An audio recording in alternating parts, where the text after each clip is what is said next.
আসসালামু আলাইকুম ওয়া রাহমাতুল্লাহি ওয়া বারাকাতুহু।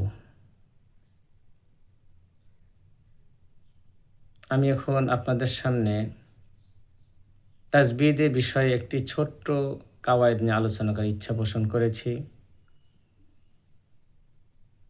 ইনশাআল্লাহ জিনিসটা দেখলে শুনলে অবশ্যই সকলের ফায়দা হবে, আমারও সওয়াব হবে, নেকি হবে।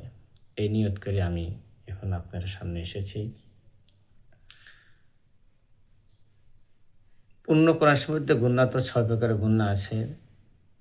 তার বিশেষ করে একলাবের গুন্না এবং ইখফায়ে শফবির গুন্না উচ্চারণ করতে গিয়ে অনেকেই ভুলে উচ্চারণ হয়ে যায়, ভুল উচ্চারণ করে ফেলে। আমি এই দুইটা উচ্চারণ একটু সঠিকভাবে দেখানোর ইচ্ছা পোষণ করেছি এবং দুইটা ভুল উচ্চারণ কী করে সেটাও দেখাবো। বিশেষ করে ইখফায়ে শফবি এবং ইকলাবের গুন্নার মধ্যে সাধারণত উচ্চারণের মধ্যে ভুল হয়ে যায়। এর দ্বারা এই ভুলের কারণে তেলাওয়াত অশুদ্ধ হবে, নামাজ হবে না, এরকম কোনো কথা নেই।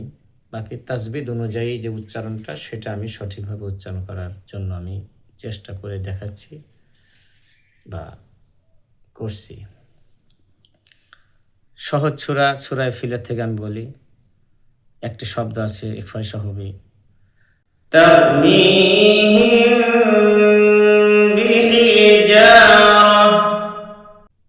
মিম সাকিনের বা আসলে ইখফায়ে শফবি হয়ে থাকে। এই উচ্চারণটা অনেকেই এভাবে উচ্চারণ করে, যে তাজবিদের কারণে হয় না, সেটা হলো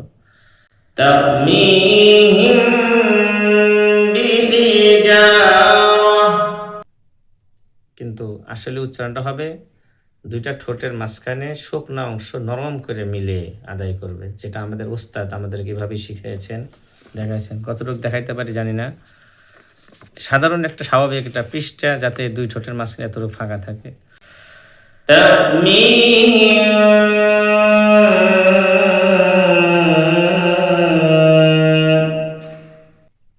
প্রবেশ করছে কিন্তু কাগজটা। আর যদি হোঁট লাগাই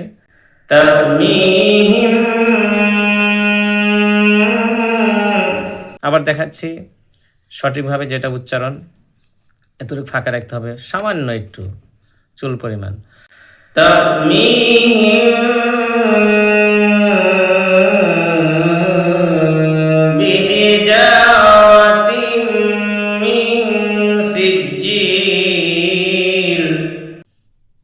তাহলে আমরা কি করব? ইখফা শফবি যে গুন্না যখনই আসবে তখন আমরা দুইটা ঠোঁট নরম করে, দুই ঠোঁটের শুকনাংশ নরম করে আদায় করতে হবে। আমি আবার বলছি,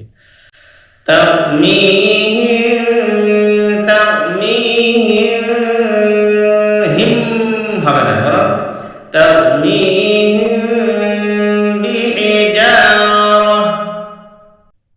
এটা হলো ইখফায়ে শফবি।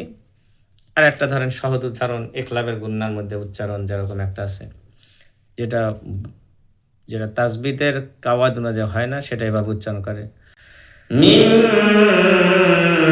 বাদি। সঠিক উচ্চারণ হবে মিম মিম মিম হবে না, বরং মিম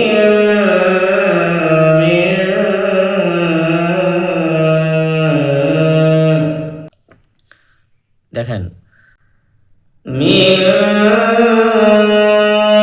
ফাঁকা যেটা একটা সামনে পাতলা পৃষ্ঠার ভিতরে প্রবেশ করে দুটোর মাঝখানে, মিম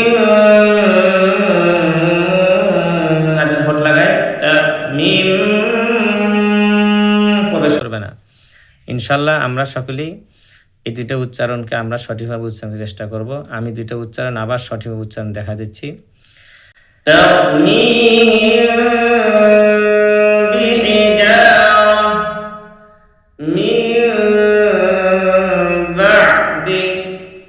আর ভুলটা কি হবে? মিম মিম না হয় করবো আমরা এভাবে, মিম বাদি তামিম বিহিজারা। আল্লাহ তাআলা আমাদের সকলকেই বিশেষ করে দুইটা গুন্না উচ্চারণ সঠিক উচ্চারণ করার তৌফিক দান করুন। আসসালামু আলাইকুম ওয়া রাহমাতুল্লাহ।